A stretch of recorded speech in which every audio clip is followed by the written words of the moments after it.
Hello students, मैं अर्चना खंडेलवाल आज आप लोगों को फाइलम मेकाइनोडर्मेटा के जनरल कैरेक्टर्स जो हैं उनके बारे में बताऊंगी।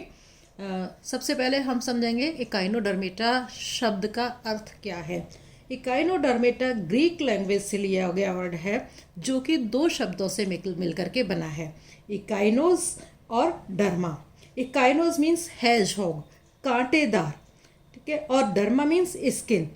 तो इसका जो मतलब होता है मीन्स कांटेदार स्किन वाले एनिमल्स, या फिर शाब्दिक अर्थ हम कहें स्पाइनी या कंटीली त्वचाधारी होता है। इनके जो टेस्ट या स्किन पर होने वाले कंटकों से पता चलता है कि ये स्पाइनी होते हैं। सबसे पहले इसके बारे में 1734 में जैकब क्लीन ने इसका नाम एकेनोइड दिया था, और फिर ग्रीक लोग हैजहॉग और सी अर्चिन दोनों के लिए ही इकाइनोस वर्ड यूज में लेते थे, क्योंकि दोनों ही कंटीले दिखाई देते थे। तो एक विशेष प्रकार के जो सी अर्चिन होती है उसका नाम इकाइनस भी रखा गया है।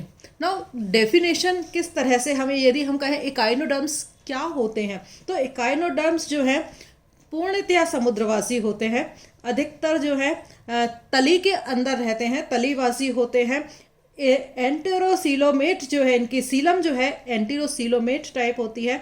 ट्रिप्लोब्लास्टिक ये होते हैं। बाइलेटरल सिमेट्री इनके बीच में पाई जाती है, एंड रेडियल सिमेट्री जो इनके अंदर 5 पाई जाती है, जो कि पंच अरिय होती है। पेंटामेरस रेडियल सिमेट्री जो है इनके अंदर पाई जाती है, और इनके शरीर के अंदर जो इनका स्केलेटन होता है वो कैलकेरियाई प्लेटों से बना हुआ होता है।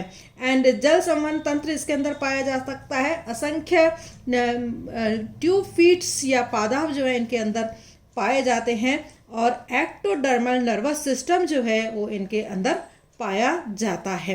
अनिश्चित सिर या मस्तिष्क नहीं होता है, और वृक्कों का अभाव इसके अंदर होता है, और जो रिप्रोडक्टिव ग्लैंड्स होती हैं वो विशिष्ट वाहिनियों के द्वारा सीधे ही बाहर खुलती हैं। तो हम कुछ लाइनों में डेफिनेशन जो है इकाइनोडर्म्स की इस तरह से देते हैं। नाउ कैरोलस नीनियस ने इस संघ को पहले मोलस्का संघ के अंतर्गत रखा था, और लेमार्क ने इसे वर्ग रेडिएटा के ऑर्डर इकाइनोडर्मिस के अंदर रखा था। लेकिन अब ये जो ड्यूटेरोस्टोम, ये जो इकाइनोडर्मेटा का समूह है, ये ड्यूटेरोस्टोम एकशेरुकी जंतुओं का केवल एक बड़ा समूह है, जिसके के अंदर 5300 स्पीशीज ज्ञात हैं, जो कि हमें पता है।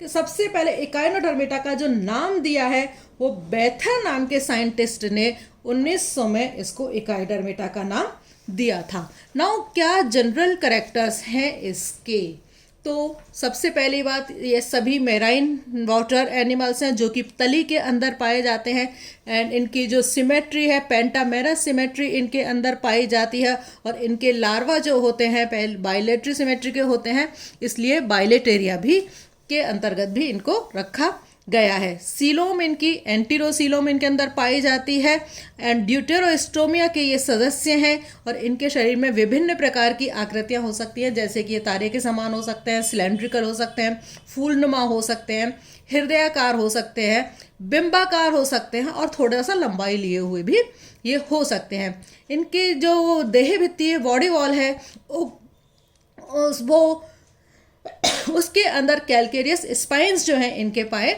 जाते हैं। ट्रिप्लोब्लास्टिक है, 2 सतह पाई जाती हैं, ओरल सरफेस और एबोरल सरफेस जो है इनके अंदर पाई जाती है, एंड लोकोमोशन ट्यूब फीट्स के द्वारा होता है, और इन प्राय एक मैड्रिपोराइड भी इनके अंदर पाया जाता है।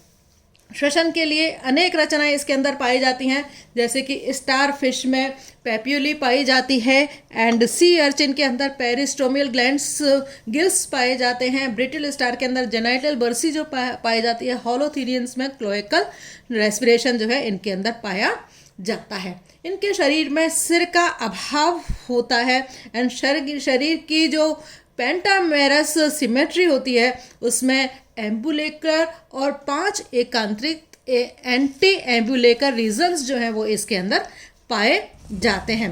इनसे एकाइनोडर्म्स में विशेष वाटर वेस्कुलर सिस्टम, जो खास बात है इसकी, वाटर वेस्कुलर सिस्टम पाया जाता है, इसे एम्बुलेक्रल सिस्टम भी कहते हैं। एंड हीमल सिस्टम पाया जाता है इनके अंदर। एक्सक्रेटरी सिस्टम का खास बात यह है कि इसके अंदर एक्सक्रेटरी सिस्टम का अभाव होता है, मींस उत्सर्जन अंग जो है वो इसके अंदर नहीं पाए जाते हैं। और इनकी आहार नाल जो है वो कुंडलित भी हो सकती है और सीधी भी इनकी आहार नाल हो सकती है। तो आहार नाल सीधी भी होती है और कुंडलित भी होती है। एंड तंत्रिका तंत्र जो है वो इसके अंदर ब्रेन का अभाव होता है, कम विकसित होता है तंत्रिका तंत्र, तो पहली बात। और दूसरा, इनके अंदर ब्रेन का अभाव होता है और बाकी जो सेंसरी ऑर्गन्स हैं वो भी इनके अंदर नहीं पाए जाते हैं। यूनिसेक्सुअल होते हैं। एक्सटर्नल फर्टिलाइजेशन जो है इसके अंदर पाया जाता है। और इनकी लाइफ साइकिल में बाइपिनेरिया व ऑरिकुलेरिया लार्वा स्टेजेस पाई जाती हैं। और इस संघ के सदस्यों में रीजनरेशन पावर जो है वो बहुत ज़्यादा पाई जाती है। फाइलम इकाइनोडर्मेटा को दो उपसंघों में बांटा गया है, एलुथेरोजोआ और दूसरा जो है पैलेमेटोजोआ में को, इस पैलेमेटोजोआ के अंदर इनको बांटा गया है। नाउ जो एंथेरोजोआ के सदस्य हैं, एलिथेरोजोआ के जो सदस्य हैं वो फ्री लिविंग होते हैं, मुक्त जीवी होते हैं। लेकिन जो पैलेमेटोजोआ के सदस्य हैं वो स्थानबद्ध होते हैं। स्टॉक जो है उसके अंदर पाया जाता है, एक ही जगह पर वो पाए जाते हैं। Thank you.